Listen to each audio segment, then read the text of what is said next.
In his latest book titled Upstream, author and Duke University fellow Dan Heath shares a public health analogy which should reset your perspective about talent gaps in your company.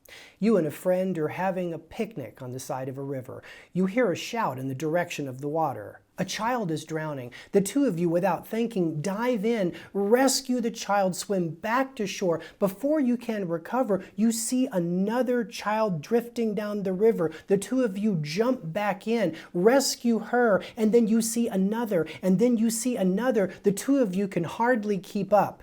Then your friend wades out of the water, seemingly leaving you alone. "What are you doing?" you demand.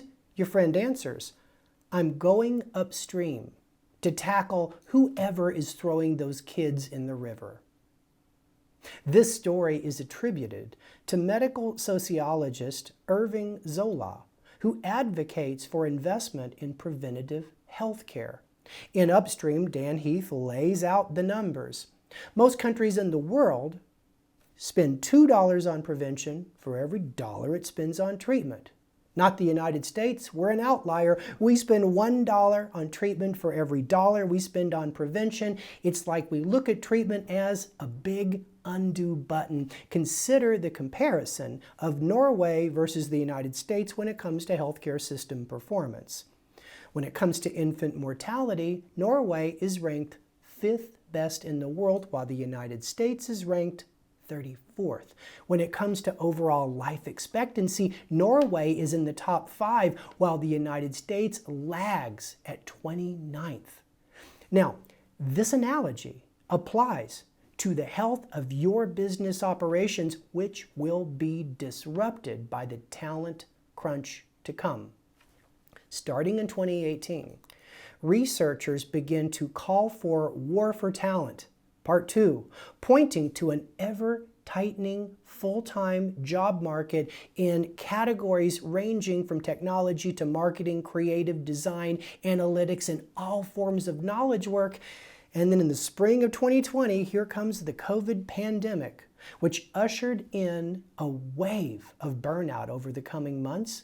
And today we have a crisis bubbling up between workers and leaders. It's a conflict about whether you continue to work at home or you have to go in to the risk environment of the office. Millions will leave for that reason alone. And then there's been a paradigm shift for so many who now consider the importance of life versus the importance of the job at hand. That's why in May of this year, economists started to call for the Great Resignation, a wave of millions of people leaving their current jobs. Now, I've reviewed these numbers.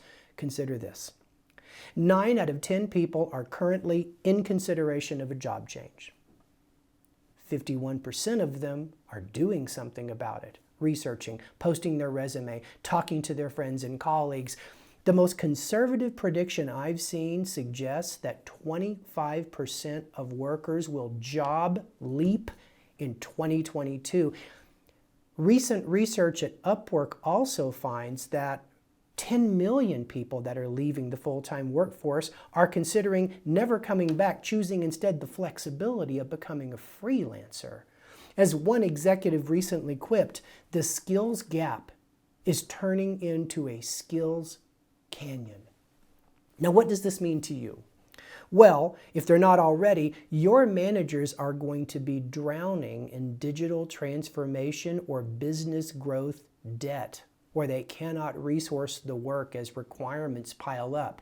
Customer service backlogs will drag down your reputation. Projects will run late or never get launched. Programs will get canceled. And for so many companies, business will grind to a halt.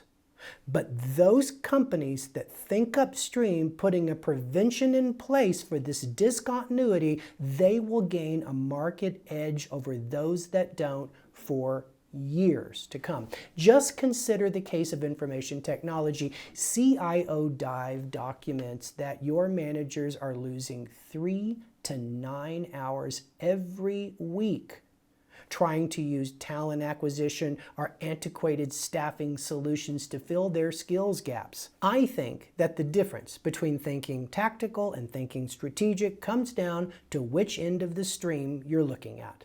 If you think prevention, solving a problem before it happens, you're thinking upstream, and that's strategic. If you're reactive, that's thinking downstream, and for your company, that's an incredible risk. That's where Upwork comes into play.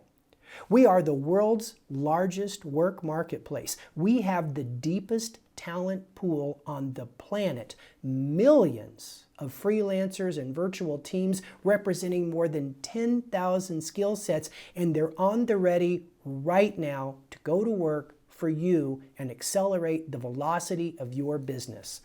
In fact, our enterprise clients are reporting that they're able to source Upworkers to jobs in days. Not weeks like a staffing agency, not months like talent acquisition. They also document significant cost savings and that they're building a more dynamic and agile workforce for the future.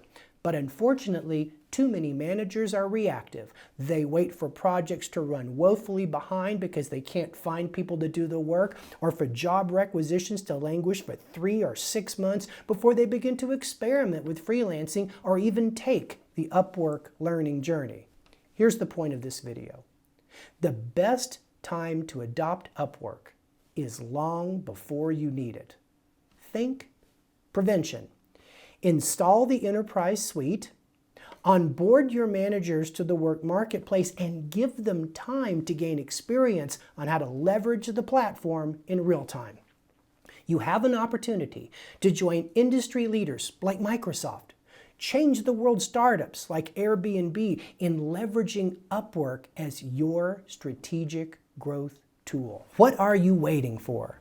The costs to get started are less than you'll spend on swag in the next 2 years, certainly less than you spent on your last corporate offsite. The time to act is now, and Upwork is only a click away.